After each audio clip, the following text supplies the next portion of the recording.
नमस्ते सभी को। Good evening. सभी लोग जुड़िए लाइव में। और मैं आज बहुत ही इम्पोर्टेंट टॉपिक पर डिस्कशन करने वाला हूं। जैसे कि आप कैप्शन देख रहा है, क्या अरुणाचल प्रदेश में बीजेपी के दो ग्रुप्स है क्या? ऐसे कहा जाता है ना कि बीजेपी दो ग्रुप, इसीलिए क्योंकि एक बीजेपी जो है अभी जो एमएलए मिनिस्टर में है, क्योंकि 2016-17 के दौरान जो लोग कांग्रेस में थे या फिर जो लोग अलग पार्टी के थे वो लोग जो है बीजेपी में ज्वाइन हुआ था। उसके बाद आज जो है यही लोग जो है यहाँ पर सरकार चला रहा है। दूसरा बीजेपी वो लोग हैं जो अरुणाचल प्रदेश में बीजेपी को खड़ा किया था। उस समय जिस समय लोग बीजेपी टिकट को लेने के लिए डरते थे, लोग बीजेपी टिकट लेना ही नहीं चाहता था। और आज ऐसे भी खबर आता है कि उन तमाम बीजेपी कार्यकर्ता को जो एक समय बीजेपी को अरुणाचल प्रदेश में लाया और यहां पर खड़ा किया था, उनको जो है अनदेखा किया जाता है। जिसको लेकर के आज मैं आप सभी के समक्ष आया हूं कि क्या अरुणाचल प्रदेश में दो बीजेपी है क्या। लेकिन जितना हो सके आप लोग, बहुत मैं खुश नसीब समझता हूं कि जब लोग आप बोलते हैं कि शेयर करने के लिए, आप लोग जरूर शेयर कीजिए। और कई बार ऐसे होता है कि बीजेपी में दो गुट होते हुए भी बीजेपी के जो पुराना वर्कर्स है ये कभी एक बीजेपी के खिलाफ बोलना नहीं चाहता है। कारण क्या है? उसको भी फायदा चाहिए, क्योंकि अगर वो मीडिया में निकल के बोलता है तो कल को हो सकता है कि जो अभी जो नया बीजेपी है, जो सरकार में बैठे हुए हैं, इनको जो है काम नहीं देगा, इनको कॉन्ट्रैक्ट काम नहीं देगा, टेंडर नहीं देगा या फिर कुछ काम नहीं देगा, जिस कारण से वो लोग बोल नहीं पाता है। लेकिन अंदर ही अंदर सोचता है कि जो नया बीजेपी है ये लोग गलत काम कर रहा है। तो ये एक तरफ से आपका सेल्फिश हुआ ना। जो पुराना बीजेपी है, वर्कर्स है, वो लोग जब बोलना नहीं चाहता है, और अगर आगे आएगा तो वो सोचता है कि मेरा लिए आने वाला समय में दिक्कत हो सकता है, जिस कारण से आवाज नहीं उठा पाता है। तो आज मैं अरुणाचल प्रदेश में दो बीजेपी ग्रुप है क्या, इस पर थोड़ा सा चर्चा करूंगा और ये बहुत इंपॉर्टेंट होगा। और मैं आपसे रिक्वेस्ट भी करूंगा कि इसको हो सके तो जरूर शेयर कीजिएगा। एक समय जब हम लोग सुनता था कि बीजेपी को अरुणाचल प्रदेश में लाने का बहुत लोगों का हाथ है, जिसमें ताई तगा का नाम लिया जाता है, तापिन सिगा का नाम लिया जाता है, ऐसे बहुत सारे बीजेपी के पुराना वर्कर्स है और जो अरुणाचल प्रदेश में बीजेपी को जिन्होंने लाया था। और आज ऐसे भी कहा जाता है उन लोगों को अनदेखा किया जाता है। हालांकि अभी जो पुराना बीजेपी जो कार्यकर्ता है, कुछ तो मुख्यमंत्री के सलाहकार में है और कुछ कुछ अपने अपने काम पर है। लेकिन अगर सही मायने में देखा जाए तो आज जब बीजेपी की बात करते हैं ना, सच्चा बीजेपी, जिन्होंने अरुणाचल प्रदेश में बीजेपी को खड़ा किया, जिन्होंने बीजेपी को लाया, आज वही जो है बीजेपी के सही हकदार है। उनको जो है आज ना टिकट मिल रहा है, ना वो एमएलए बन पा रहा है, ना एमपी कंटेस्ट कर पा रहा है, ना राज्यसभा में जा पा रहा है। तो क्या कारण रहा होगा कि क्या अरुणाचल प्रदेश का जो बीजेपी जो चलाता है, जो बीजेपी को देखता है, क्या ये लोग जो है सही कार्यकर्ता को सही मायने में ये लोग जांच नहीं कर पाता है क्या? तो उसमें जो रजिस्टर मेंटेन किया जाता है, क्या उसके जो है काम को नहीं देखता है? क्या इन्होंने बीजेपी के लिए क्या सेक्रीफाइसेस किया, इन्होंने बीजेपी को अरुणाचल में खड़ा करने के लिए क्या क्या मेहनतें की हैं, इनको क्या नहीं देखता है क्या? कई बार यह सवाल उठता है। इसका एक जीता जागता उदाहरण आप सभी को बता दूं। 2019 में जब राज्यसभा के लिए नाम बताया गया था, उस समय राज्यसभा के जो कंटेंडर जो दौर में था, ताई तगा का नाम आता है, जो कि अरुणाचल प्रदेश में बीजेपी के बहुत पुराना वर्कर्स हैं और बीजेपी को खड़ा करने में उनका बहुत बड़ा हाथ है, ऐसे लोगों का कहना भी है और लोग मानते भी हैं और सभी लोग जानते हैं। जब राज्यसभा के दौर से ताई तगा को निकाल दिया गया था और अभी मौजूदा समय में आप सभी को पता है नाबम रेबिया है, जो कि कांग्रेस से आया था और उसको जो है राज्यसभा में जो है भेज दिया जाता है। तो यहां पर जो है सवाल खड़ा हो गया था कि क्या बीजेपी जो है बीजेपी के वर्कर्स को ही राज्यसभा से सीट में जो है क्यों नहीं भेज सका? क्या कारण रहा होगा कि कांग्रेस से बीजेपी में ज्वाइन करने वाला को जो है राज्यसभा में भेज दिया जाता है? ऐसे कई बार सवाल उठता है। तो आज के इस कंटेक्स्ट में अगर हम लोग कहा जाए तो अभी भी जब इस टिकट का बंटवारा हुआ, और आप सभी को पता है कि 60 सीट का जो है टिकट बंटवारा हो चुका था, और हमें यह भी खबर मिला है कि कुल 60 सीट में से 172 लोगों ने अपना टिकट के लिए बीजेपी को मांग किया था। लेकिन उनमें से केवल 60 को मिलना है, आपको पता है, क्योंकि 60 सीट है और 60 ही टिकट लोगों को देना है। तो आज भी खबरें आ रही थी कि बीजेपी जो सही मायने में जो बीजेपी को खड़ा किया, जो बीजेपी के लिए जो वफादार थे और बीजेपी के काम को कर रहे थे, उनको जो है टिकट नहीं मिला, ऐसे भी खबरें आ रही थी। सुबह मैंने जब फेसबुक खोला, जब मैंने सोशल मीडिया देखा, जब मैंने न्यूज चैनल को देखा, सबसे पहले गोरुख परदुंग का मुझे दिखाई दिया। सुबह सुबह गोरुख परदुंग ने आरोप ये लगाया था कि उन्होंने 5 सालों में बीजेपी को जो है जो काम उन्होंने करना था और जिस प्रकार से बीजेपी हाईकमान की तरफ से या फिर स्टेट बीजेपी की तरफ से जैसे उनको काम सौंपा गया था, उन्होंने काम किया है। और उन्होंने बाकायदा बिचुम डिस्ट्रिक्ट का भी मेंशन उन्होंने किया है। और उनका यह मानना है कि यदि उनको जो है जब टिकट काटा गया था तो उनको कम से कम एक फोन कॉल भी बता देते, खुश थे। ऐसे आज गोरुख परदुंग ने यहाँ के जो हाईकमान बीजेपी को आरोप लगाते हुए सुनाई दे, जिसमें मुख्यमंत्री पेमा खांडू का नाम लिया गया और यूनियन मिनिस्टर किरण रिजिजू का नाम लिया गया कि उनको कुछ पता नहीं था जिस कारण से उसका टिकट काटा गया। क्या कारण रहा होगा, लेकिन वो इस बात के लिए दुख है कि बीजेपी में वफादार बीजेपी का कार्यकर्ता रहते हुए भी उनका टिकट क्यों काटा गया, इसको लेकर के सवाल उखड़ रहे थे। लेकिन उनका ये उन्होंने साफ कर दिया है कि वो फिर आने वाला ये जो अभी जो चल रहा है इलेक्शन में कंटेस्ट करना है, उनका ऐसे कहना है। दरअसल बीजेपी का 2 गुट क्यों है, आप सभी को बता दूं। 2016 के समाप्ति और 17 के आने तक जो है, यहां जब कांग्रेस गवर्नमेंट चल रहा था, उस समय सरकार में बदलाव होता है, सरकार खिंचातानी होता है, तो उसके बाद जो है 17 आते आते 16 के अंत और 17 आते आते यहां पर बीजेपी सरकार यानी 17 से चला रहा है। आप मान के चलिए कि 17 से चला रहा है। 17 में जब बीजेपी सरकार आया और आप सभी को पता है कि पीपीए में भी गया, उसके बाद अंत में जाकर के सभी लोग बीजेपी में मार्च कर गए। लेकिन ये सब नेता कौन थे, उसमें बहुत कम थे, 3 या 4 लोग ऐसे थे जो बीजेपी से जो है टिकट जीत करके एमएलए बने थे। लेकिन मैक्सिमम जो है एमएलए जो है कांग्रेस से थे और अलग पार्टी से थे।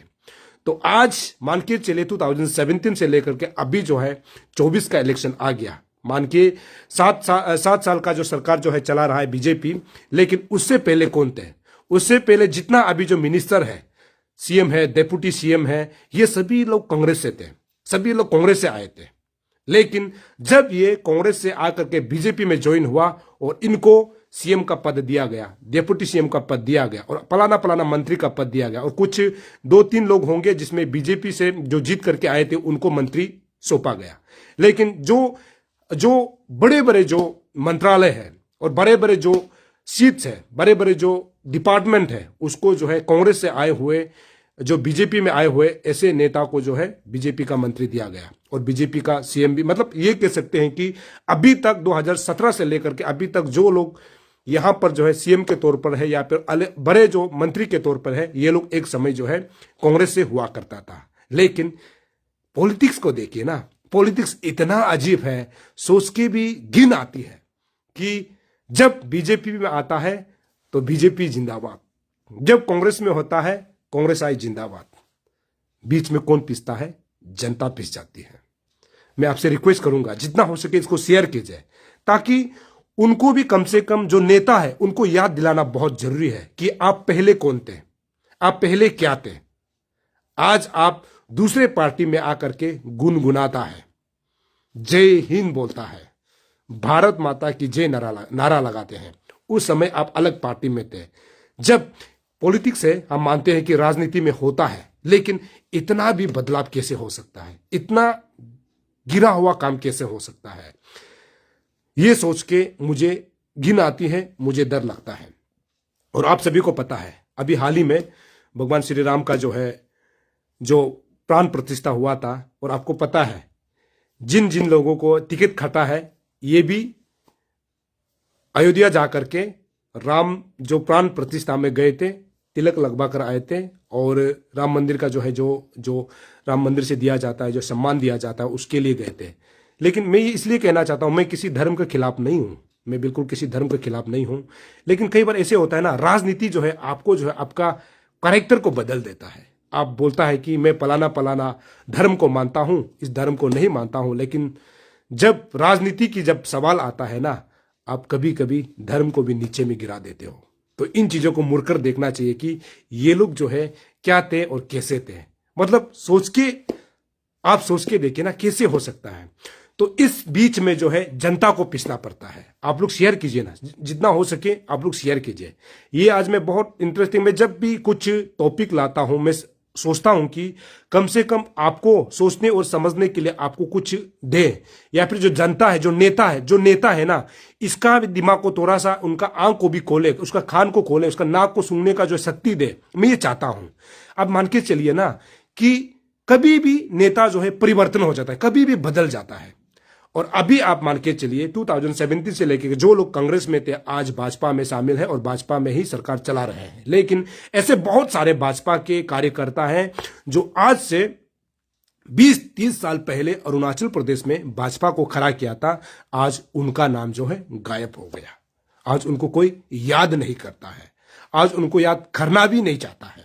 तो बहुत अजीब लगता है, ऐसा क्यों होता है कि जिन्होंने भाजपा को खड़ा करने के लिए अपना मेहनती की और अपना जो है सब कुछ न्यौछावर कर दिया, सब कुछ त्याग दिया, और लेकिन आज उनको याद नहीं किया जाता है। तो क्या ये एक राजनीति में ऐसे होता है क्या? मुझे समझ में नहीं आता, क्योंकि कई बार मुझे बहुत लोगों का कंप्लेन आता है कि ये ऐसे ऐसे हो रहा है। लेकिन मैं उन लोगों से ये भी कहना चाहता हूं कि अगर आप में दम है तो आपको, अगर सच्चाई बोलना है तो आपको बोलना चाहिए। और इस बात को मैं जिक्र करूंगा आने वाला समय में। और बहुत सारे दोस्त जो है लिख रहा है कि सीएए के ऊपर बात करना है, मैं जरूर बात करूंगा, क्योंकि मैं अभी इस टॉपिक के ऊपर जो है मैं रिसर्च कर रहा हूं। सीएए जिसको ये मेरा दोस्त जो लिख रहा है, मैं थैंक यू बोलना चाहता हूं, कम से कम आप मुझे याद दिला रहे हैं और मैं याद करता हूं इस चीजों को कि इस पर मैं अभी रिसर्च कर रहा हूं। मैं आने वाला समय में सीएए के ऊपर, मैं सीएए के ऊपर ही मैं बात करूंगा। जिन्होंने याद दिलाया बहुत थैंक यू। तो ये है, तो अभी समझ में नहीं आता है। अभी आप मान के चलिए अरुणाचल क्या है, अरुणाचल में कुछ भी नहीं है। जितना पैसा है सेंटर से आता है, जितना जो 5 साल जो है सरकार चलाना है, मैक्सिमम पैसा जो है 90% पैसा जो है सेंटर से आता है। मैं इस बात को कई बार बोलता हूं। आप मान के चलिए अभी 2024 को इलेक्शन है, दिल्ली में अगर कांग्रेस गवर्नमेंट आ गया या फिर एसपी का आ गया या फिर अलग पार्टी आम आदमी पार्टी का आ गया सेंटर में, तो अरुणाचल में बदल जाता है। उधर कांग्रेस आ गया तो अरुणाचल में कांग्रेस। तो यही नेता आज जो बीजेपी जिंदाबाद बोल रहा है, जेपी नड्डा जिंदाबाद बोल रहा है, नरेंद्र मोदी जिंदाबाद बोल रहा है, विक्रम वाघे जिंदाबाद बोल रहा है, पेमा खांडू जिंदाबाद बोल रहा है, यही लोग कल को अगर सेंटर में कांग्रेस आ गया तो यही लोग वापस आकर के राहुल गांधी जिंदाबाद बोलेंगे, सोनिया गांधी जिंदाबाद बोलेंगे, कांग्रेस आई जिंदाबाद बोलेंगे। तो ये है पॉलिटिक्स, और ये सबको आपको पता है। और नेता का तो यही चाल होता है ना, मैं हमेशा बोलता हूं, वो तो गिरगिट है, वो शक्ल कभी भी, रंग कभी भी बदल जाता है। और ये कभी भी विकास के ऊपर बात नहीं करते, ये लोग वोट कैसे लेना है उस पर बात करते हैं। और ये किसी भी हद तक जा सकता है ये लोग जीतने के लिए। तो इसमें क्या है कि जनता को पिसना पड़ता है ना। तो आप लोग जो है, मैं किसी नेता के न खिलाफ हूं ना मैं किसी के लिए कैंपेन कर रहा हूं। मैं सिर्फ अरुणाचल के जनता को यह आगाह करना चाहता हूं कि यदि आप नेता चुनना चाहते हैं, यदि आप अच्छा अरुणाचल देखना चाहता है, तो आपको तय करना चाहिए। और आप अपना बच्चे के फ्यूचर को आपको तय करना है, तो आपको सोचना चाहिए कि आपको किस प्रकार का नेता चाहिए। टिकट जो है नेता नहीं बनाना चाहिए, टिकट जो है नेता नहीं बनाना चाहिए। आप लोग याद रखिए, कोई भी चाहे सेंटर में कांग्रेस हो, चाहे बीएसपी हो, चाहे एसपी हो, चाहे आम आदमी पार्टी हो, चाहे कोई भी पॉलिटिकल पार्टी हो या फिर बीजेपी हो, अच्छा नेता को टिकट से पहचाना नहीं जाना चाहिए। अच्छा नेता को आपको खुद चूज करना चाहिए, चाहे वो भाजपा में हो, चाहे वो कांग्रेस में हो, चाहे वो एनसीपी में हो, चाहे वो एनपीपी में हो, चाहे वो जेडीयू में हो, चाहे वो किसी भी पॉलिटिकल पार्टी में हो। जनता को टिकट से पहचाना नहीं जाना चाहिए। यही चीज जो अभी अरुणाचल प्रदेश में हो रहा है, मैं इस बात पर आ रहा हूं। अभी हाल ही में बीजेपी टिकट का घोषणा हुआ, तो जितने भी लोग अरुणाचल से जो दिल्ली गए थे, ये दिल्ली जा करके जो टिकट लेकर के आया ना, जो पैसा खर्च हुआ, ये भी जनता का पैसा है, ये आप लोगों का ही पैसा है, हम सब का पैसा है। अब मान के चलिए, इमरजेंसी किसी भी फ्लाइट में इमरजेंसी टिकट लेता है, चाहे 20 हो 30 हजार हो, नेता के लिए कुछ नहीं है। लेकिन यही 20-30 हजार रुपया जो ना, कोई मेडिकल केसेस में जो इमरजेंसी जाता है, उसके लिए 2 लाख 3 लाख बराबरी है, 20-30 हजार जो है। और ये लोग कुछ नहीं सोचता है, क्योंकि यही पैसा जो है नेता का जो पैसा जो फ्लाइट में खर्च कर रहा है ना, जो होटल में 5 स्टार में जो 3 स्टार में जो बेच रहा है ना, ये जनता से लूटा हुआ पैसा है। और इसी पैसा को ये लोग एंजॉय करता है। दिल्ली में इमरजेंसी फ्लाइट टिकट काट करके आज टिकट घोषणा के लिए दिल्ली जाता है ये लोग, और दिल्ली से वापस आ जाता है। और उसको जो है हमारे जो है जनता जो है इस प्रकार वेलकम करता है कि जैसे कि वो कहीं वॉर में जीतकर आया हो। वो किसी 2 देश के वॉर में जीतकर हमारा सेना जो आता है ना, ऐसे आया, ऐसे स्वागत करता है। जनता लोग को भी देखिए ना, चिल्लाता है जिंदाबाद। आदमी को दिखाई तो दे रहा है ना वो जिंदा है, फिर भी जिंदाबाद चिल्लाता है। तो इस प्रकार अगर अरुणाचल रहेगा तो आप अच्छा अरुणाचल कैसे कल्पना कर सकते हैं? आप अच्छा अरुणाचल कैसे बना सकते हैं? अगर कोई दोस्त अभी नया आया है तो प्लीज शेयर कीजिए इसको। तो आप अच्छा अरुणाचल कैसे बना सकता है? जो पैसा अभी ये लोग जो यहां से दिल्ली उड़ने और दिल्ली से या वापस आने के लिए खर्चा कर रहा है ना, ये जनता का ही पैसा है, ये करप्शन का पैसा है, ये डिपार्टमेंट का पैसा है। हमसे लिया गया पैसा से ही वो दिल्ली में जाता है, वो दिल्ली से वापस आता है, बड़े बड़े होटलों में सोता है, बड़े बड़े मेडिकल में जो है अपना परिवार के ट्रीटमेंट के लिए जाता है। लेकिन उनके लिए कुछ नहीं है, उनके लिए 2-3 लाख रुपया कुछ भी नहीं है। लेकिन मैं शुरू में भी कहा ना, यही 2-3 लाख रुपया जो है ना, किसी बीमारी जो परिवार के लिए, मिडिल क्लास के लिए, या फिर जो गरीबी रेखा से जो नीचे बैठता है ना, उसके लिए करोड़ों का पैसा है। यदि उसको मदद किया जाएगा ना, तो ये पैसा जो है बहुत काम आ सकता है। अभी कोई भी ऐसा नेता बोल के देखे 60 MLA में से कि उनका अपना पैसा कमाई किया पैसा हो, अगर बोल के अगर हिम्मत है, ऐसे कोई भी नेता नहीं होगा। जितना भी जो पैसा है, ये जो सरकार, केंद्र सरकार की तरफ से जो स्टेट को भेजा जाता है, इसी पैसा को ये लोग जो है पब्लिक का पैसा को इस्तेमाल करता है। तो जनता के पास इतना तो ताकत होना चाहिए ना, अपना जो है एक वोट मारने का जो अधिकार को जो है सही आदमी को दे, सही नेता को दे, ताकि आपको इस चीज का कोई गलत महसूस ना हो कि आपने जिस नेता को चुना है कम से कम वो गलत नेता नहीं है, जो पब्लिक के सेवा के लिए सोचता है, ऐसा नेता को चुने। तो अरुणाचल कुछ अलग ही है। यहां पर जो है केंद्र में बीजेपी गवर्नमेंट है, तो यहां पर जो बीजेपी टिकट लेके आ गया सोच लेता है कि वो जीत जाएगा। केंद्र में कांग्रेस है तो जो कांग्रेस टिकट लेके आएगा वही जीत जाएगा सोचता है, मतलब कि टिकट यहां पर नेता चुनता है। तो इस प्रकार का अगर होगा तो हम ये उम्मीद नहीं कर सकते हैं कि हम अच्छा अरुणाचल बना सकता है। आज के इस टिकट बंटवारा को देखिए, कांग्रेस को हमेशा बोलता है कि परिवारवाद परिवारवाद। आज यहां पर देखा जा रहा है कि मुख्यमंत्री पेमा खांडू उनके ही एक भाई को चेतन चोम्बे की जो कि तवांग डिस्ट्रिक्ट से होता है, लेकिन आज वह है वेस्ट कामेंग डिस्ट्रिक्ट से यानी कलक्तंग से जो है कंटेस्ट कर रहा है, जिसको बकायदा अभी हाल ही में 2-3 साल पहले ही शायद भाजपा में ज्वाइन हुआ था। और भाजपा में ज्वाइन होते ही वो नेशनल कुछ माइनॉरिटी मोर्चा, शायद मैं गलत ना हो तो माइनॉरिटी मोर्चा या फिर एसटी मोर्चा का कुछ सेक्रेटरी उनको मिला, तो अभी चेतन चोम्बे को जो है कलक्तंग से जो है टिकट दिया गया। तो इसको लेकर के कलक्तंग में विरोध जता रहा है, लेकिन कोई भी लेमलाइट यानी कोई भी चैनल जो है इसको फोकस नहीं कर रहा है। मुझे भी खबर मिला, लेकिन मैं उस खबर को जहां तहां नहीं चलाता हूं जो मुझे लोग बेचते हैं। जब तक मैं ग्राउंड में नहीं जाता हूं, मैं अपना खबर को जहां तहां नहीं चलाता हूं। इसीलिए परिवारवाद का पर मैं बात कर रहा हूं। ऐसे कहा जा रहा है कि चोटन चोम्बे की जो है ये जो है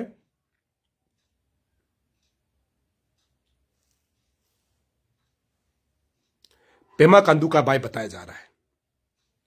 हो सकता है कि मेरा नाम थोड़ा सा गलती भी प्रोनाउंसिएशन अगर मैं करता हूं, लेकिन जहां तक मैंने देखा है चोटन चोम्बे जो की लिखा हुआ था, जो बीजेपी टिकट के अनुसार उसमें लिखा हुआ था, 1-2 गलत भी हो सकता है।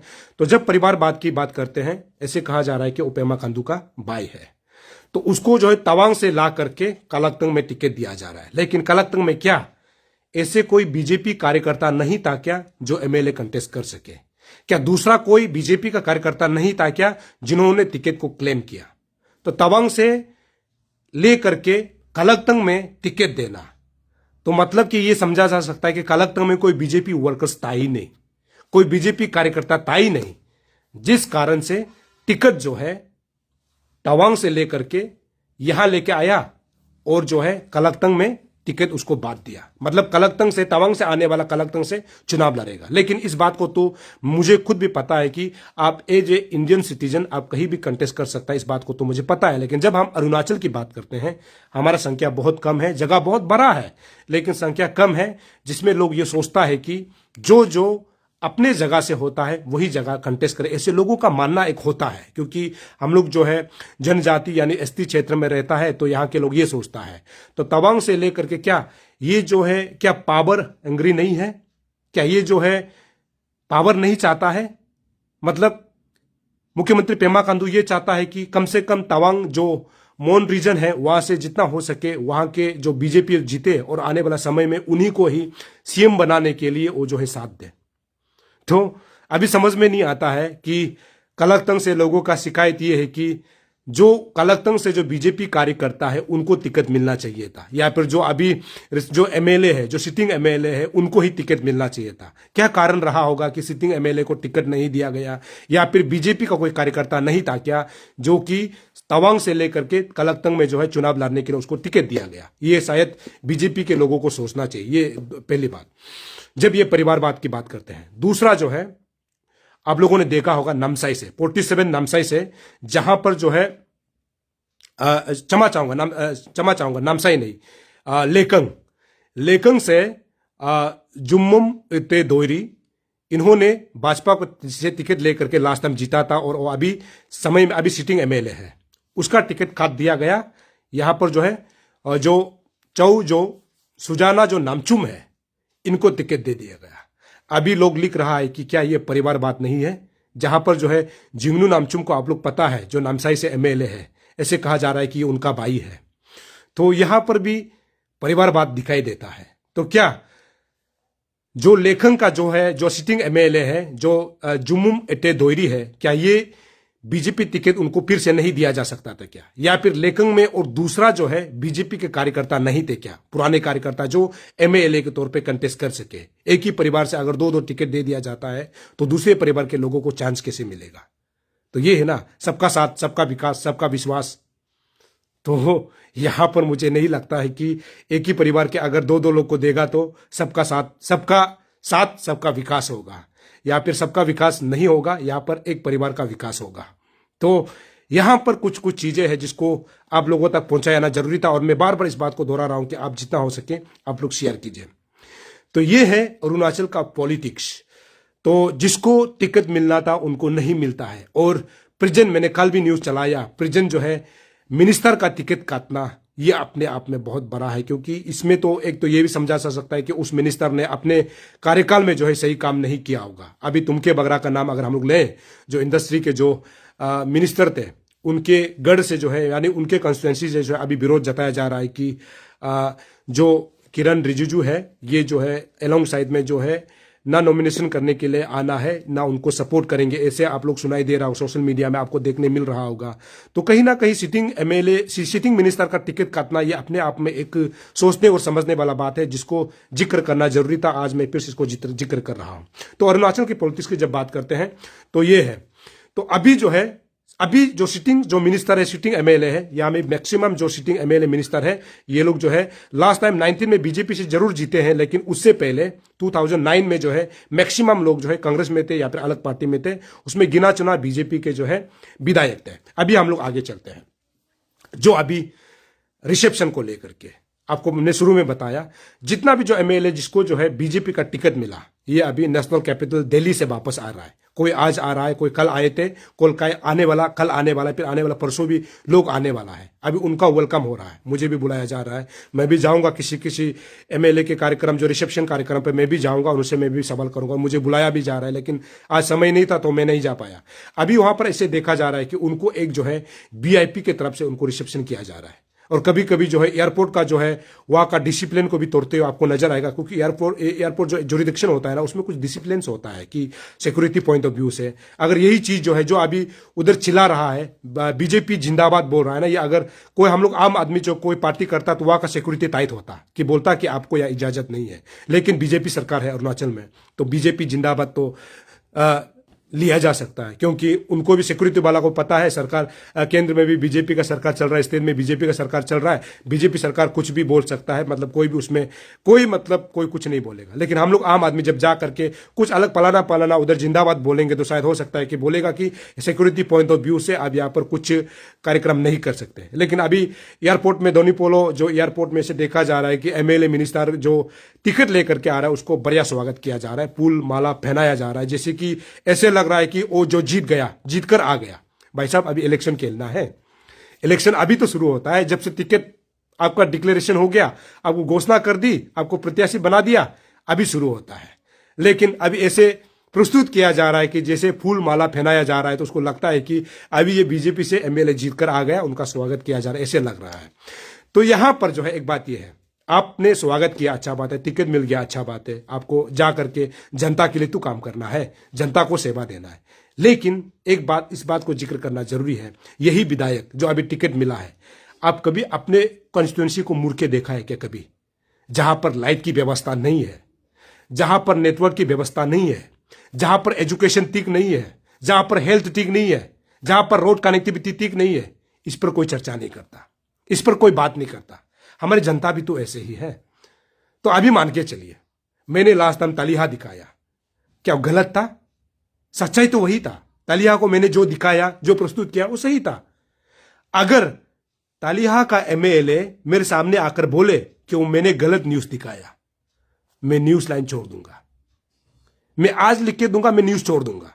और दूसरा, मैं चुका गया, उसमें टेलीफोन कनेक्टिविटी गलत थी, नहीं थी, लाइट नहीं थी, रोड कनेक्टिविटी, रोड तो हालांकि रोड तो बन रहा था, हाईवे कटिंग चल रहा है, मैं मान के चलता हूं चल रहा है, लेकिन लाइट की व्यवस्था नहीं है, टेलीफोन नहीं जाता है।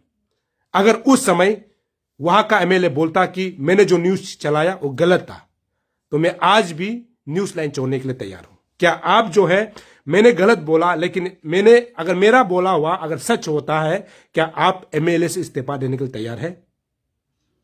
तैयार नहीं होगा। ये तो प्रॉब्लम है, क्योंकि सबको पावर चाहिए, एक पावर चाहिए उसको। यही पावर जो है धीरे धीरे दीमक की तरह जो है स्थिति को जो है कोकला कर रहा है।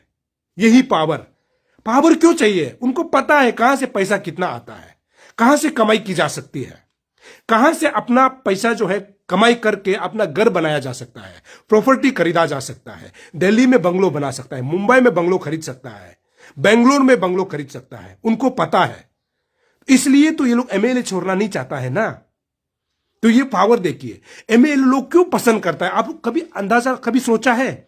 कोई एक्शन से जो है बीआरएस लेकर के एमएलए कंटेस्ट करता है, कोई ए से रिटायर लेकर के कंटेस्ट करता है, कोई डायरेक्टर से रिटायर लेकर के कंटेस्ट करता है। उनको तो पता होगा ना कि एक एमएलए का पावर क्या है, क्योंकि जब वो डायरेक्टर के पद पे रहता था उस समय एमएलए उसका पास आता है तो डायरेक्टर को यस सर बोलना पड़ता है। तो उनको पता है कि आप डायरेक्टर करने के बाद अगर एमएलए कंटेस्ट करके जीतता है तो उसका पावर को चखने का मौका उनको मिलेगा, उनको पता है। एक चीफ इंजीनियर जो है रिजाइन दे करके एमएलए कंटेस्ट करना मतलब क्या है? तो अभी तक अगर आपको समझ में नहीं आता है तो आपको समझना पड़ेगा। ये लोग जो है सेवा के लिए कम आता है, ये लोग को पता है कि पैसा कहां ज्यादा है, कहां से लूटा जा सकता है, इनको पता है। तो ये चीज को यदि आपको समझ में नहीं आता है तो मुझे तो पता नहीं, लेकिन मैं इसीलिए बोल रहा हूं कि मैंने अरुणाचल का फ्यूचर को मैंने देखना शुरू कर दिया है कि अरुणाचल आने वाला 15-20 साल में क्या होने वाला है। हालांकि इस बात से तो टुकराया नहीं जा सकता है कि विकास धीरे धीरे हो रहा है, ये अच्छी बात है, लेकिन जिस प्रकार से जो करप्ट सिस्टम चल रहा है अरुणाचल प्रदेश में, इसको देख के मुझे डर लगता है। अभी आप मान के चलिए, तो इनको जो है स्वागत ऐसे किया जा रहा है कि जैसे कि वो जीत के आ गया। अरे भाई, कंटेस्ट अभी करना है आपको, ऐसे नहीं है। और मैं बार बार इस बात को बोलता हूं कि डेमोक्रेसी में, लोकतंत्र में कंटेस्ट होना चाहिए। जब तक कंटेस्ट नहीं होगा आपको जो है सही नेता नहीं मिलेगा। अभी आप ये मान के चल रहा है कि कोई टिकट लेके आ गया तो आंख बंद करके वो जीत जाएगा। अरे कम से कम आप अपना पावर को तो इस्तेमाल कीजिए। आपका पावर जो है आपका एक वोट है, आपका पावर जिसको आपको बहुत सुंदर तरीके से दिया हुआ है। 5 सालों के लिए आपको नेता चुनना है। चलिए, तो अभी हम लोग आते हैं मनी कल्चर में। तो आप लोग ये बोल सकते हैं कि पैसा देता है तो हमको मानना पड़ेगा। अरे उनका पास पैसा तो अवेलेबल है ना, पब्लिक से लूटा हुआ पैसा। अगर पैसा आपको दे रहा है तो लीजिए ना, लेकिन आप अच्छा लीडर को तो चुनिए कम से कम। आपने पैसा लिया, ऐसे तो नहीं है कि उसको कैसे पता चलेगा। तो वो जितना पैसा अगर आपको फेंक रहा है, दे रहा है, तो उन्होंने पहले पब्लिक से तो लूटा होगा। तो पब्लिक से लूट के तो आपको दे रहा होगा, वापस दे रहा होगा, और उसी पैसा को आपको दे करके फिर जीतने का बाद फिर से लूटना तो है ना। तो इससे अच्छा तो कम से कम पब्लिक को अगर समझ में आए तो मुझे लगता है कि ये चीज जो है कम होगा और अरुणाचल जो है अच्छा होगा, ये मैं समझता हूं।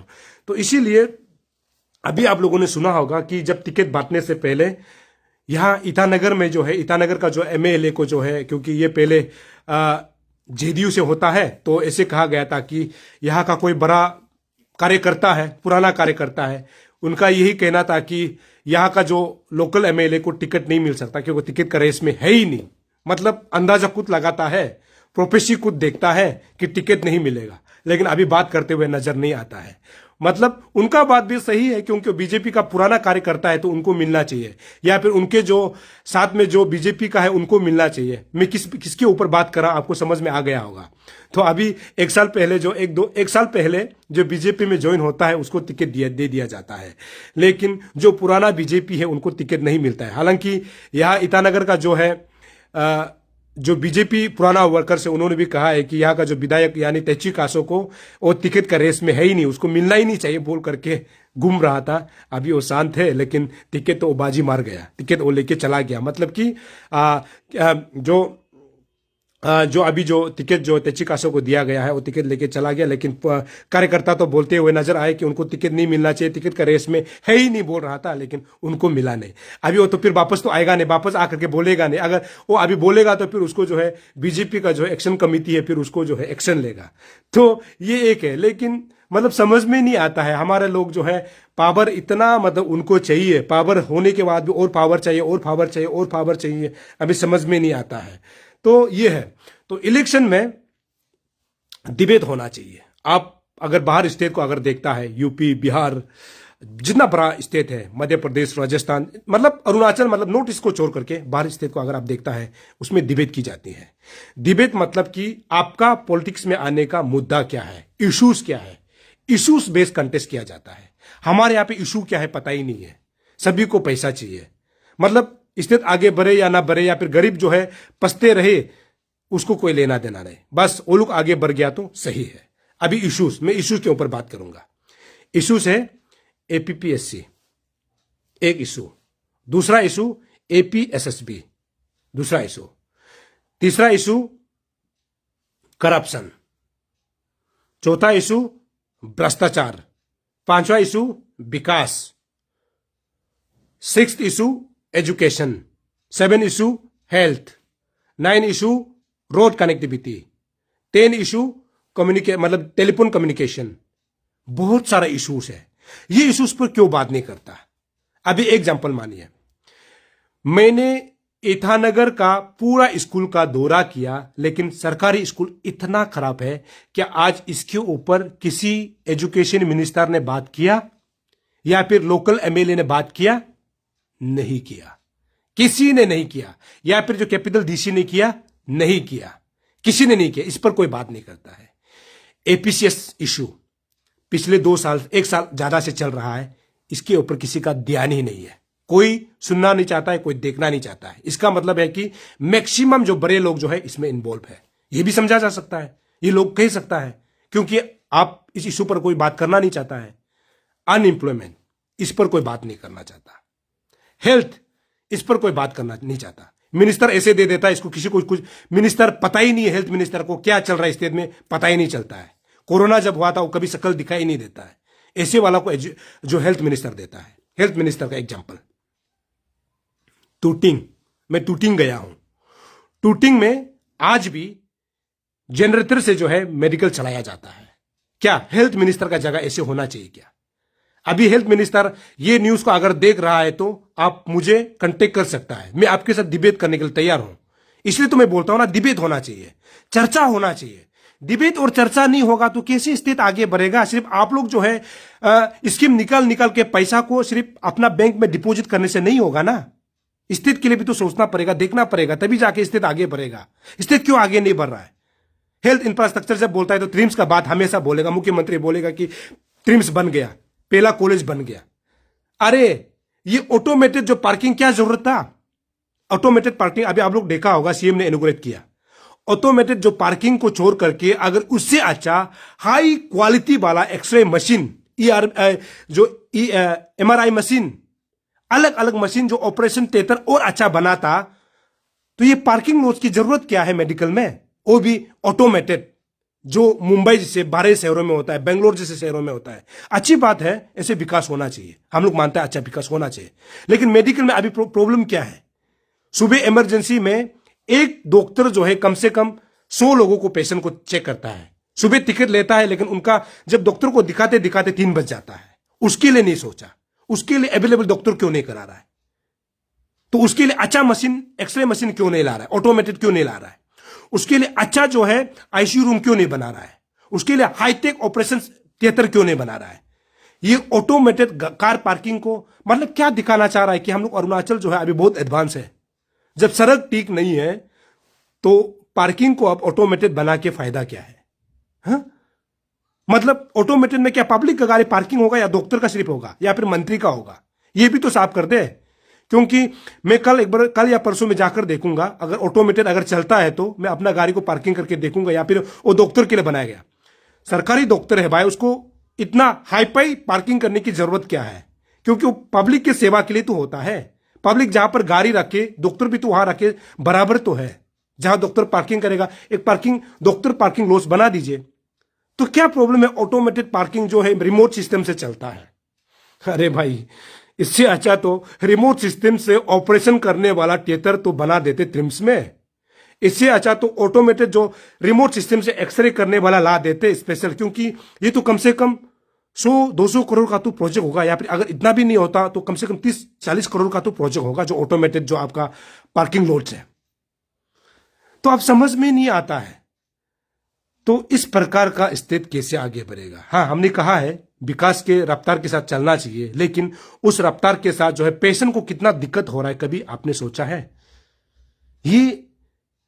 ये एडवांस होना चाहिए। ऑपरेशन थिएटर जो है एडवांस होना चाहिए। पार्किंग लॉज जो एडवांस होके तो फायदा नहीं है ना। जहां पर जो है मरीज मर रहा है डॉक्टर की कमी के वजह से, जहां पर मेडिकल में जो है दवाई की कमी के वजह से, सरकारी दवाई जो फ्री में दिया जाता है उसकी कमी की वजह से लोग जो है तड़प के मर रहा है। लोगों को मेडिसिन नहीं मिल रहा है, लोगों को सेलिन अच्छा से नहीं मिल रहा है, लोगों को अच्छा डॉक्टर नहीं मिल पा रहा है। एक डॉक्टर मिलता भी है तो उसको डॉक्टर को दिखाने के लिए कम से कम 100 पेशेंट लग जाता है। वो डॉक्टर भी क्या करेगा?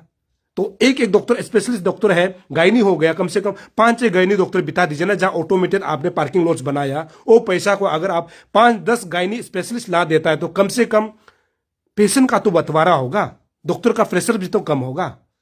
तो ये चीज को नहीं देखता है, तो अब समझ में नहीं आता है। और हेल्थ मिनिस्टर का जगह मैंने टूटिंग का जिक्र किया, जहां पर आज भी मेडिकल में जो है जनरेटर से जो है लाइट चलाया जाता है। ऐसे हेल्थ मिनिस्टर है हमारा यहाँ पे, मैंने तो बार बार जिक्र किया है। और एजुकेशन सेक्टर, कैपिटल में जो है सरकारी स्कूल ठीक नहीं, एक स्कूल ठीक होगा उसको बार बार दिखाएगा कि ये जो है डीसी साहब ने गोद लिया इसलिए इसको बनाया जा रहा है, सुंदर से बनाया जा रहा है। अब समझ में नहीं आता है। यहां पर जो है मान के चलिए आपका तालो में जो है हायर सेकेंडरी स्कूल है, एक ही डिस्ट्रिक्ट में, या अभी कई पंजोर हो गया, 73 में है। उसके बाद जो है याजाली में है। स्कूल होना चाहिए, अच्छी बात है, लेकिन एक जुरिडिक्शन भी तो देखना चाहिए ना, वहां में कितना कैचमेंट एरिया है।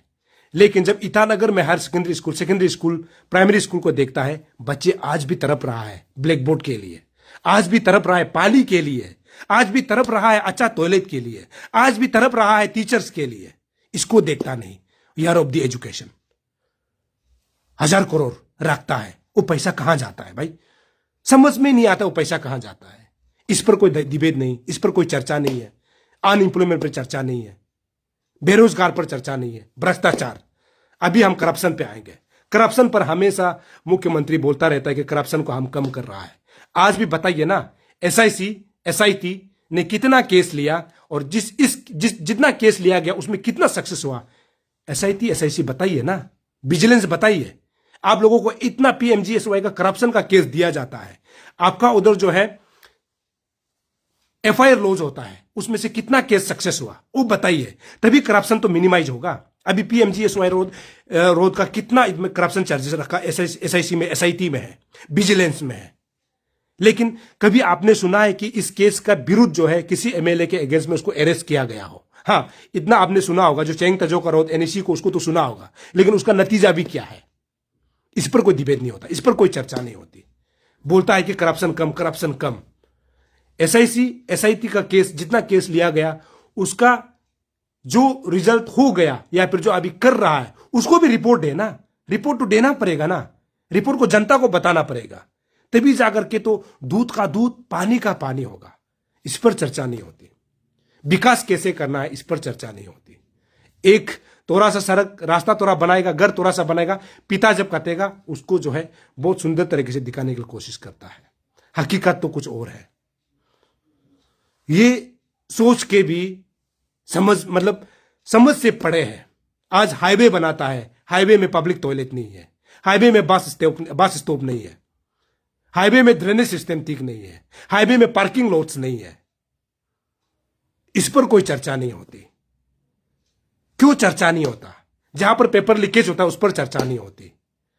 और अभी हाल ही में आयुर्वेदा और होम्योपैथी का डॉक्टर का लगभग 44 का कुछ जॉब निकला था, वॉक इन इंटरव्यू करता है। हालांकि ये जॉब जो है कॉन्ट्रेक्चुअल है, लेकिन एक जो है होम्योपैथिक मेडिकल ऑफिसर डिस्ट्रिक्ट में भेजने के लिए क्या उसका एग्जाम्स को जो है, उसका इंटरव्यू को वॉक इन इंटरव्यू करना जरूरी है क्या? उसमें रिटन क्यों नहीं होता है? क्या क्या क्या हो गया इसमें? इतना बड़ा एग्जाम्स में जो है वॉक इन इंटरव्यू होता है, क्या वॉक इन इंटरव्यू में आप अच्छा डॉक्टर सिलेक्ट कर पाएगा? रिटन एग्जाम कंपटीशन होना चाहिए, उसके बाद वाइवा होता है, उसके बाद वाइवा कंपटीशन होता है। रिटन नहीं होता है, कौन सा डॉक्टर को आपने सिलेक्ट कर लिया, कैसे डॉक्टर को सिलेक्ट कर लिया? अभी वही डॉक्टर जिसको आपने सिलेक्ट किया कल को ये गलत मेडिसिन देगा तो क्या होगा? अभी मैं बात करके आया हूं, मैं अभी जो डिस्ट्रिक्ट जो डायरेक्टर हेल्थ सर्विसेज के पास गया था, मैंने पूछा उनसे कि आप लोगों ने इस जो होम्योपैथी और आयुर्वेदा जो डॉक्टर है जो रिक्रूटमेंट किया गया उसको आप लोगों ने वॉक इन इंटरव्यू क्यों बुलाया? उनका कहना था कि हाई लेवल का जो है आदेश है। मैं बार बार इस बात को बोलता हूं, ये हाई लेवल कहां से आता है? हवा से आता है, आसमान से आता है, जमीन से निकलता है, कहां से आता है? मतलब हाई लेवल कुछ भी बोलेगा हो जाएगा। हाई लेवल बोल देगा कि ताकम सोनिया को आज अरेस्ट करो, तो हाई लेवल अरेस्ट करो बोला तो पुलिस करेगा, मतलब रोंग राइट नहीं देखेगा, मतलब अपना जो है पावर इसको गलत मिसयूज करेगा। हाई लेवल कहां से? ये हाई लेवल ऊपर का आदेश कहां से आता है? ऊपर का आदेश जो है अरुणाचल का जितना पब्लिक है इसको अरेस्ट करो बोलने से पुलिस वाला पूरा अरेस्ट कर देगा, उस पर कोई भी केस तो को ठोक देगा। ये कैसा अरुणाचल है? हम अरुणाचल प्रदेश को शांति का प्रदेश कहा जाता है, हम अरुणाचल को विकास का प्रदेश कहा जाता है, हम अरुणाचल भाईचारे का प्रदेश कहा जाता है, लेकिन ये ऊपर का आदेश कहां से आता है? ये नहीं होना चाहिए। इसीलिए अभी हाल ही में मैंने जो ट्रिम्स में मैं मेडिकल हॉस्पिटल जा करके आया हूं, उसके बाद मैंने बात किया है जो आयुर्वेदा और होम्योपैथी का अभी जो है जितना भी जो रिक्रूट किया गया उसका ट्रेनिंग चल रहा है, बाकायदा मैं उसके खिलाफ हूं। क्योंकि आप जो है कभी भी एक एजुकेशन में एक टीचर और हेल्थ में एक डॉक्टर को बिना इंटरव्यू के आप जो है जहां तक रिक्रूटमेंट नहीं कर सकते, क्योंकि अगर एक गलत डॉक्टर के वजह से, एक गलत मेडिसिन के वजह से एक पेशेंट की जान जा सकती है, और एक गलत टीचर के वजह से एक आदमी का एजुकेशन जो है खराब हो सकता है। क्योंकि हम लोग जो है एजुकेशन को जो है नेशन बिल्डर कहते हैं, और मेडिसिन को जो डॉक्टर है उसको हम लोग सेकेंड गोद मानता है। तो उसमें अगर रिक्रूटमेंट प्रोसेस जो है सही नहीं होगा, आरआर सही नहीं होगा, ये चीज जो है गलत हो सकता है। तो इन चीजों को ध्यान में रखना चाहिए, खासकर जो अभी जो रिक्रूटमेंट किया गया है, जो हेल्थ का जो सेक्रेटरी है, जो मंत्री, मतलब हेल्थ मिनिस्टर, स्वास्थ्य मंत्री, पता नहीं स्वास्थ्य के बारे में भी पता है कि नहीं, उसको हमको आइडिया नहीं है, लेकिन तुथिंग में जब मैं गया था मैंने मेडिकल को भी रिपोर्ट किया। एक जो है मंत्री का घर ऐसे हो सकता है, आप अंदाजा लगा के देखो दूसरा स्टेट का, अरे दूसरा डिस्ट्रिक्ट का क्या हाल होगा, ये था। और ये जो यहाँ पर बैठता है ना, हेल्थ जो सेक्रेटरी बैठता है, इनको ध्यान में रखना चाहिए। आपका कुर्सी जो है केवल आपको आराम करने के लिए नहीं दिया गया है, आपको देखना चाहिए कि किस प्रकार का काम आपको जनता के लिए करना चाहिए, आपको दिया गया है। उस कुर्सी का कोई भी नाजायज फायदा नहीं उठाना चाहिए। जो नाजायज फायदा उठाता है ना, वो गलत है।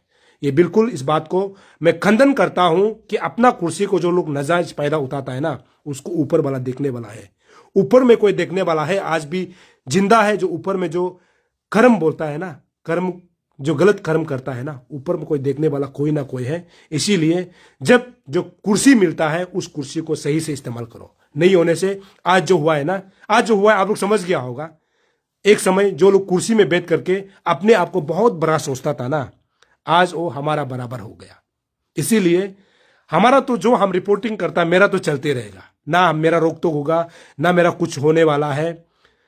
दुश्मन तो जरूर होगा, लेकिन जिस काम को मैंने अंजाम लिया हुआ है, जो जनता के लिए आवाज बनना है, ये मैं बनता रहूंगा। लेकिन जो लोग कुर्सी में बैठता है, एक एमएलए बन जाता है, मंत्री बन जाता है, फिर बड़ा ऑफिसर बनता है, आप अपना कुर्सी को नाजायज फायदा मत उठाइए। आप कुर्सी में इसीलिए है जनता की सेवा कर सके। नहीं होने से ऊपर में देखने वाला है, वो आपको कभी भी उस कुर्सी से पटक के नीचे गिरा सकता है। इसलिए याद रखना है। और कुर्सी आपका परमानेंट कुर्सी नहीं है। उस कुर्सी में कल को अच्छा आदमी आना है, बुरा आदमी है तो उस कुर्सी में कभी दिन अच्छा आदमी भी आएगा जो अरुणाचल के बारे में सोचेगा। इन चीजों को ध्यान में रखना चाहिए। खासकर हमने आज इसीलिए लाइव किया था ताकि जो अरुणाचल बीजेपी को लेकर के जब बीजेपी की बात करते हैं, मुझे बहुत दुख लगता है, क्योंकि बीजेपी में ऐसे भी बहुत वर्कर्स है, ऐसे बहुत भी कार्यकर्ता है जो सच्चाई दिल से, सच्चे मन से जो है बीजेपी को न्योछावर किया है। आज तक ऐसे कार्यकर्ता है जिसके पास अपना गाड़ी नहीं है, जिसके पास अपना बंगला नहीं है, जिसके पास अपने बच्चों को पढ़ाने के लिए भी सही से पैसा नहीं है। लेकिन जो अभी नया बीजेपी जिसको बोला जाता है, आप लोग पता है, सबको पता है, लेकिन कोई बोलना नहीं चाहता। मैं आज बोल रहा हूं, जो नया बीजेपी है ना, आज जो नया बीजेपी ज्वाइन कर लिया है, इन्होंने इतना लंबा लंबा मकान बना लिया है, अगर ऊपर भी देखेगा ना आपका टोपीज गिर जाएगा। और ऐसे गाड़ी पकड़ रहा है, फॉर्च्यूनर, उनके पास 3-4 फॉर्च्यूनर है, स्कॉर्पियो है, और उनके बच्चे जो है लग्जरियस स्कूल में पढ़ रहा है, और आप जो है लग्जरियस लाइफ जी रहा है। तो यहाँ पर दो बीजेपी को बताया जाना बहुत जरूरी था। और ऐसे भी बीजेपी है सच में जो अच्छा काम किया है और उनको जो है अच्छा नतीजा भी मिला है, ऐसे भी बीजेपी के वर्कर से इस बात को भी मैं बता दूं। और ऐसे भी है, इसको भी मैं जानता हूं। लेकिन सही मायने में कहा, सही मायने से कहा जाएगा तो इन चीजों को ध्यान में रखना चाहिए। और जितना मैंने बात किया है, ये जितना भी है, ये कम से कम अरुणाचल के जो इलेक्शन से जुड़ा हुआ है, अरुणाचल के पॉलिटिक्स से जुड़ा हुआ है, अरुणाचल के फ्यूचर से जुड़ा हुआ है, अरुणाचल के इश्यूज, अरुणाचल के मुद्दा से जुड़ा हुआ है, जिसको आप तक पहुंचाया जाना बहुत जरूरी था, जिसको हमने पहुंचाया है। और ऐसे ही जो खबर है, ऐसे ही जो न्यूज़ है, मैं लगातार लेके आते रहूंगा, क्योंकि बोलना बहुत जरूरी है, डिस्कशन बहुत जरूरी है। मैं आज भी बोलता हूं कि यदि किसी एमएलए कैंडिडेट में वो हिम्मत है कि आप जो है इश्यूज के ऊपर जो है हमसे बात कर सकता है, इश्यूज के ऊपर चर्चा कर सकता है, आप मुझे फोन कीजिए। क्योंकि अरुणाचल का जितना भी डिस्ट्रिक्ट का इश्यूज के बारे में मुझे पता है, उस इशू के बारे में अगर आपको लगता है कि आपको चर्चा करना चाहिए, आपके पब्लिक के लिए डिबेट करना चाहिए, आप मुझे फोन कर सकते हैं, आपके साथ मैं डिबेट करूंगा। आप बाकायदा मेरे स्टूडियो में आइए। और ऐसे बहुत कहा जाता है कि मीडिया वाले पैसा लेता है। मैं तो आपसे रिक्वेस्ट करूंगा, अगर आप मेरे पास आता है, मैं अपना स्टूडियो में, हाँ, मैं इस बात को हमेशा जिक्र करता हूं, मैं जब बाहर जाता हूं, मैं तो राजनीति में चार्जेस है, जब भी राजनीति के लिए मैं जाता हूं, मैं मांगता हूं, इसमें कोई दौर मैं छुपाता भी नहीं, मैं मांगता हूं। लेकिन सोशल कॉजेस हो गया, जो जनता के लिए, हित के लिए हो गया, और आपको लगता है कि आपको अपना कंस्टिट्यूंसी के बारे में डिबेट करना चाहिए, स्कूल यानी एजुकेशन, हेल्थ, रोड, कनेक्टिविटी, सबको लेकर के अगर डिबेट करना चाहता है, तो आप मेरे स्टूडियो में आ सकते हैं। आपके साथ मैं डिबेट करूंगा, आपके साथ मैं चर्चा करूंगा। और इस बात को मैंने 2-3 साल पहले से मैं चिल्ला के बोल रहा हूं कि भाजपा का स्पोक पर्सन अगर हिम्मत है तो आए, सरकार का स्पोक पर्सन आए, मैंने कहा है, लेकिन कोई आने को तैयार नहीं था। इसीलिए अभी आखिर में यही बात बोलूंगा कि जितने भी लोग अभी कांग्रेस में जो सोच रहा है कि कांग्रेस अभी ठीक नहीं है, तो सेंटर में अगर कांग्रेस आएगा तो यही जो अभी ठीक नहीं है बोल रहा है ना, यही लोग सब कांग्रेस में चला जाएगा। और कांग्रेस को, बीजेपी को ठीक नहीं है अगर बोलता है, तो बीजेपी का तो सरकार तो चल ही रहा है। यदि एनपीपी ठीक नहीं अगर जो बोलता है, तो वही लोग, अगर एनपीपी उधर सेंटर में, तो आना तो मुश्किल है, फिर भी अगर आता है तो गिरगिट रंग बदल जाएगा। तो क्योंकि अरुणाचल का यही है, क्योंकि अरुणाचल का तो अपना कुछ ना इंडस्ट्री है ना फैक्ट्रीज है जिसमें हमारा रेवेन्यू आता है, ना रेवेन्यू जनरेट होता है, ऐसे कुछ नहीं। हम लोग सेंट्रल से डिपेंडेंट है, 90% सेंट्रल से डिपेंडेंट होता है। तो वहां पे सरकार जो भी होगा यही लोग। इसीलिए इस बात को मतलब ध्यान रखना चाहिए कि जब आप बीजेपी जिंदाबाद बोलने जाता है, जब आप कांग्रेस जिंदाबाद बोलने जाता है, तो ध्यान में रखिए कि क्योंकि आप बीजेपी में परमानेंट नहीं हो, ना आप कांग्रेस में परमानेंट हो। राजनीति है, कभी भी बदल सकता है। कांग्रेस जब आएगा आप कांग्रेस जिंदाबाद बोलोगे, बीजेपी जब है आप बीजेपी जिंदाबाद बोलोगे। अब जब बीएसपी है तो आप उसमें बीएसपी बहुजन समाज पार्टी जिंदाबाद बोलोगे। इसीलिए देख के समझ के आपको बोलना चाहिए, क्योंकि राजनीति में कुर्सी आपका परमानेंट नहीं है, कभी भी कुछ हो सकता है। लेकिन आपको अपना चेहरा को पहले देखना है ना, कि आप अभी जिस बीजेपी के साथ अभी आप सरकार बना के जो है नेता बना हुआ है, कल को कांग्रेस में आता है, आप कांग्रेस जिंदाबाद बोलना है, बीजेपी मुर्दाबाद आप बोलेगा ही। तो ये अरुणाचल में चलता है, जिसको आज मैंने आप तक पहुंचाने के लिए कोशिश किया है। और मैंने बहुत सारे मुद्दा पर मैंने बात किया है। मैं आखिर में यही बोलूंगा कि जितना हो सकेगा आप लोग शेयर कीजिए, और अरुणाचल में डिबेट होना चाहिए, चर्चा होना चाहिए, खासकर इलेक्शन में। और जितना भी जो लोग देख रहा है, आप देखते रहे अरुणभूमि। तब तक के लिए मुझे इजाजत दीजिए। सभी को नमस्ते, गुड नाइट, सबा केर।